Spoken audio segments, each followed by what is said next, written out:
Welcome to Rise to Offend, and on the phone we have comedian Jim Norton. He's going to be down at the Vinyl inside the Hard Rock Hotel and Casino in Vegas. What was it, December 26th and 28th? No, 27th and 29th. It's the night before and after UFC. Okay, great. Well, and then obviously you picked the perfect day not to go. Yeah, that's why I wanted to. I wanted to go watch the fight, so I was able to book gigs around the fight, and you definitely don't want to compete against the fight because I attract the same kind of people, hopefully. Right, exactly. Morbid sense of humor, excessive violence kind of go hand in hand with Jim Norton crowd. Yeah, I think so. I mean, although most of my crowd is fairly harmless, but they will laugh at horrible things. But, most of them are just they're mellow and harmless people. But, if you fall down the steps and crack your skull, they will enjoy it. Well, come on. That's always the videos on YouTube that gets the most hits, right? Yeah, it's never guy walks successfully across the street. Guy has his leg ripped off by bus. It's a lot more views. You're right. I mean, we do seem to enjoy watching that. But that's pretty much what Jim Norton's humor is all about, right? It's always about finding that dark side of things and just twisting it in a funny way. Yeah, because it's I hate when people like comedy to be very fun and they want it to be funny, but it's like, do you want a bunch of comics just talking about balloons and happy things? Like, that's easy. It's harder to make really awful things funny, so kind of that's the challenge of it, and that's the funny thing that I've, because, I do stand up here, out here in Vegas, and the thing is you hear some of these older guys that have been in the business for about 20, 25 years, and you see them go about stage, and I'm not saying they're not funny, but it's always safe. It's super safe. And then you go the exact opposite route, and it's turned out to be a pretty successful career. It has been, and it's also, I don't mind going the opposite route because I just do what I enjoy doing. It's like, I've told plenty of jokes that were TV-friendly and all that stuff, but it's fun to go and do something that I know I want to do that some people won't enjoy. But if you don't feel good about your act or your set, then you're probably in the wrong business. It's like, because you have to make people laugh, but you should make them laugh with what you think is funny, Right. And that's basically what I'm saying. I mean, you see all these guys, they're talking about their family, they're talking about wacky things with kids, but then you come out here and you just have this dark perspective on certain things that a lot of people don't start off having that perspective, and then by the time you're done with the joke or the explanation, then all of a sudden they're on board with you. Yeah, I mean, I think if you explain yourself well, even if they don't agree with it, they won't turn on you. Like, Louis C.K. told me that one time. He said, you're really good at explaining your point of view on stage, which was a great compliment because it's like, you don't want to just fire out things and people think you're just trying to be offensive. Like, it's nice to be able to at least explain why I feel the way I feel. And then if they don't like it, all right, but they're not going to accuse me of just throwing out things to shock them because I don't want to do that. And that's the one thing, too, like going back to those other comics I brought up, they'll tell you things like, oh, being dirty is easy. No, it's not. It's not easy. Yeah, and half of them are cornballs who do hacky concepts or premises and make wacky faces and they mug for the audience. I'm these dummies that think that there's valor in cleanliness should just hang themselves. See, I just said that, and I didn't curse once. You're right, being clean is fun. It's such a challenge for you there, Jimmy. It's really funny, because being edgy is not necessarily cursing, There's a lot of social content that clean, safe guys don't talk about that you can talk about without cursing, but they don't touch it anyway because it offends a segment of the population. And plus, too, you're on one of the most popular radio shows over here in the country, and there's no way you could sit there and drop F-bomb, C-bomb, S-bomb, every other word, or else you'd be out of a job.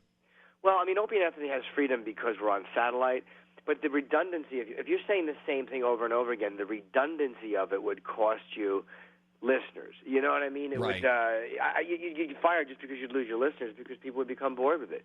You can't just keep cursing to do it, or people will get bored with it like they will anything else. Well, just like you said, though, there's a science to it. You just got to be able to insert it at some point or another. But you managed to. The thing is, though, there's not so much over-the-top cursing with your act. It's just the sheer shock of it. And then, like you just got done saying, the way you explain it is what makes it palpable. Thank you. Yeah, it's like there's some cursing and there's some really dirty jokes about, women's body parts and things I like. But it's like I try to at least say something, that I like to say in the middle of the act, in the beginning of the act, and then explain why I feel that way. And hopefully people just think it's funny. I don't even care if they agree with me. My job is not to make people agree with me or to prove that I'm right and they're wrong. It's just to be honest. Right. So if you're honest and funny, that's all you can really do. And like, have you ever gone out on stage? Because, I mean, like, you'll go off on, like, abortion. You'll go off on all these taboo topics, religion, over-the-top sex stories. And you ever gone off on stage and have somebody bring up something that maybe you reminded them of something painful that happened in their life, and you're like, yeah, Sure. same thing happened to me, and then that's why I thought it was funny.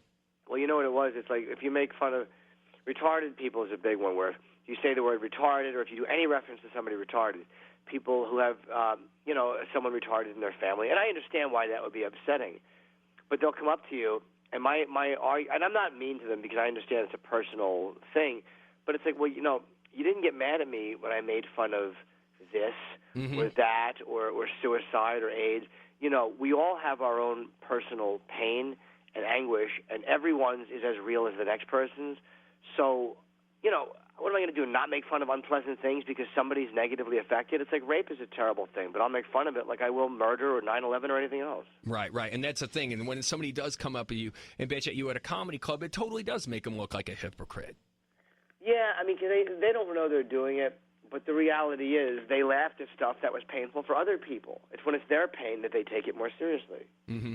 Now, I was going to ask you, too, I mean, you got comics that are like yourself, like the Louis C.K., Jim Jeffries. They got their own sitcom thing. Has Jim Norton ever thought about doing something like that? Oh, yeah, I would love to. I would love to get something on the air, hopefully this year. That's my next goal. Right. Now, is there, like, basically... Because their whole deal is a day in the life. And the thing is they're always incorporating other comedians. Would you do the same thing? Because you have got tons of comedians in the community that all respect you and that have all worked with you in so many different facets of comedy. Oh, sure.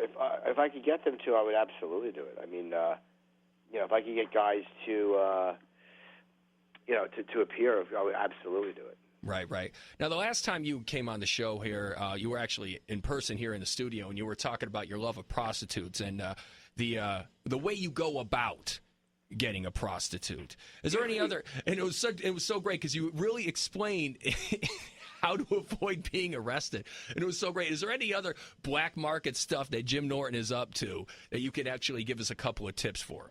It's funny. That's the only stuff that I do that's illegal. Right. I mean, I'm a pretty law-abiding nerd, but when it comes to hookers, I mean, that's the only place I really break the law. I pay my taxes. I cheat very little on taxes even. I pretty much, pay them out honestly and do most of my other crap honestly, but when it comes to whores, that's where I'm a very, very bad boy. That's like the only area in my life that I'm committing a complete felony. Yeah, there's not a lot of stuff in your act about drug use or violence, or for that matter. I mean, you'll make fun of somebody else committing an act of violence, but you're not that kind of a guy. And it's just like the only thing is your love for the lady of the night. And I don't understand why it's not legal anyway. I completely agree.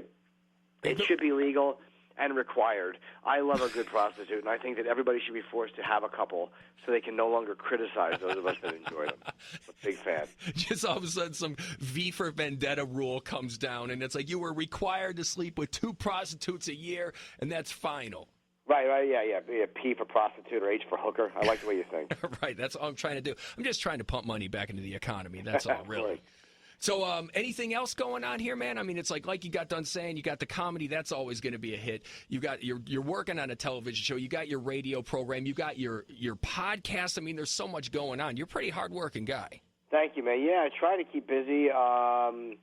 It's like otherwise you just feel like you're dying on the vine. You got to just always move and do something. And I got a special that's on Netflix right now called American Degenerate, and it's been doing pretty well. People who have watched it have had a really good reaction to it, and it's one of them. And the material is all different than what I'm doing now, so people are not going to come out to the shows and see the same crap they saw on TV. Right. I was going to ask you too, like, because your comedy is so polarizing at first, because there's only like a few guys that really do what you do, and there's only one Jim Norton that goes that total route. When you started doing those kind of jokes, I mean, how long did it take for you to realize like this is going to turn into something? Or did you know all the time? Pretty fast, because the comedians enjoyed it, and I figured if the comedians were laughing, that was a great sign. You know what I mean? If the comics enjoyed it, I'm doing something right. So that kind of gave me faith early on that I was that I was along the right track at least. And you know what's funny too is like as a younger comic, like I said, those same older comics, they're always telling you you don't want to get laughs from the back of the room, and then you're like, no, that's exactly the opposite. Because if you think about it, the comics are going to be the ones that are going to plug you to other comedy clubs or other venues. It's not going to be crowd members. Well, you want to get laughs from both places. Like, you want the comedians to laugh at you, but you also want the audience. And you don't always have to make a choice. There is a way to get them both to laugh. Although, you know, the comics make you feel better, to be very honest. I always enjoy it if the comics enjoy it more, you know? Well, yeah, it's almost like getting a Grammy. If you're a metal, because I know you like metal. If you're a metal guy, it's like, you know what? I got a Grammy. That's great because people that don't even like metal are voting on my music. But if I get an award from the Golden Gods, for example, right, then it means something because then it's the community that's voting on it. It's your peers. Yes, absolutely. Exactly. All right. Well, don't forget you can catch Jim Norton. He's got a podcast out. He's on Opie and Anthony, and is going to be down at the Vinyl inside the Hard Rock Hotel and Casino the 27th and the 29th. Was it? Yes, one show each night. One show each night. And if you've never been to the Vinyl, it's a great place to watch stand-up comedy. It is. I love that room. It's a great room. Real. It's got a lot of people in it, but at the same time, it feels like it's very close, very sincere. Yeah, it feels really intimate. It's a great club. Exactly. Well, Jim Norton, thank you very much for calling in, man. Really appreciate it. Hey, man, thanks a lot. I appreciate you helping me support the show. Thanks, brother. You got it, man. Take care. Take care.